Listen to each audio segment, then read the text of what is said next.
করি আল্লাহ তাদের সকলকে শহীদ হিসাবে কবুল করুন। যারা আহত পঙ্গু হয়েছেন আল্লাহ তাদেরকে সুস্থতার নিয়ামত দান করুন। আমরা সকলের প্রতি গভীর শ্রদ্ধাশীল, কৃতজ্ঞ, ঋণী। আজকের এই সংসদ গতানুগতিক কোনো সংসদ নয়, এটা 24-এর রক্তের উপর দাঁড়িয়ে থাকা একটি সংসদ। আজকে আপনি এই মহান সংসদের স্পিকার বা অভিভাবক নির্বাচিত হয়েছেন এবং আপনার সাথে ডেপুটি স্পিকার হিসেবে জনাব কায়সার কামাল সাহেব নির্বাচিত হয়েছেন। আমরা দুইজনকেই অভিনন্দন জানাই। মাননীয় স্পিকার, বাংলাদেশের স্বাধীনতার পরপর 55টি বৎসর আমরা অতিক্রম করে এসেছি। এই দেশের সংসদ এবং সংসদীয় রাজনীতি সত্যিকার অর্থে খুব কম সময়ে কার্যকর ছিল। অল্প যেটুকু সময় ছিল জনগণ তার সুবিধা পেয়েছে। বেশিরভাগ সময় ফ্যাসিজমের কবলে পড়ে এই সংসদ ছিল অনেকটা দামি সংসদ, অকার্যকর। এবং আপনি যে বিরল সম্মানে আজকে ভূষিত হয়েছেন, এই জায়গায় অভিভাবকত্বের দায়িত্ব যারা পালন করেছেন অতীতে, তারা নিজের উপর, সংসদের উপর, দেশবাসীর উপর, গণতন্ত্রের উপর, মানুষের অধিকারের উপর তারা সুবিচার অনেকেই করতে পারেননি। আমরা আশা করি আপনার এই অভিভাবকত্বের জায়গা থেকে, আপনি যদিও একটা দল থেকে নির্বাচিত হয়ে সংসদে এসেছেন, কিন্তু ইতিমধ্যেই আপনি ঘোষণা দিয়েছেন যে আপনি জাতীয়তাবাদী দলের স্থায়ী কমিটির সদস্য পদ থেকে পদত্যাগ করেছেন। এখন আপনি সকলের। আমরা মনে করি আপনার কাছে সরকারি দল এবং বিরোধী দল আলাদা কিছু হবে না।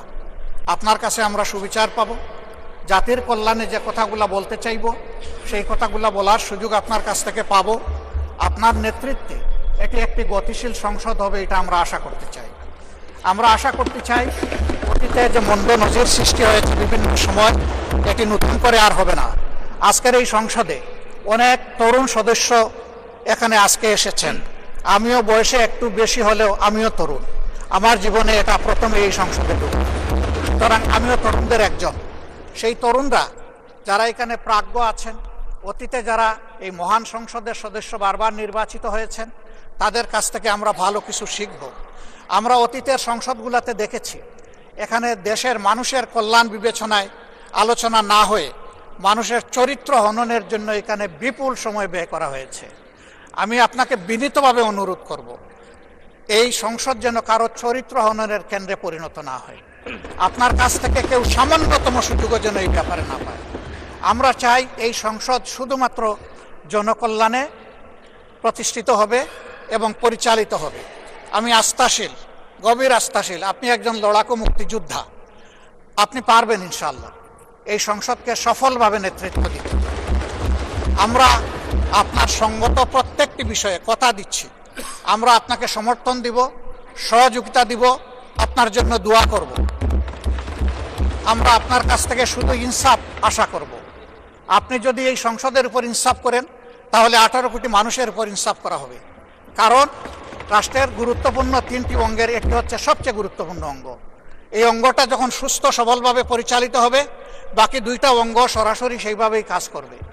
মাননীয় স্পিকার, আবারও বলি, জুলাইয়ের রক্তের উপর দাঁড়িয়ে এই সংসদ, জুলাইয়ের একটা প্রত্যাশা ছিল, একটা মাত্র স্লোগান ছিল, উই ওয়ান্ট জাস্টিস।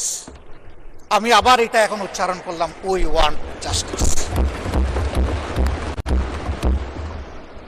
আপনার মাধ্যমে সমাজের সকল অসঙ্গতি, অন্যায়, অপরাধ, দুর্বৃত্তপনা, এটা রাজনৈতিক হোক, অর্থনৈতিক হোক, সাংস্কৃতিক হোক, এই সবগুলার অবসান ঘটবে এই সংসদকে কেন্দ্র করে।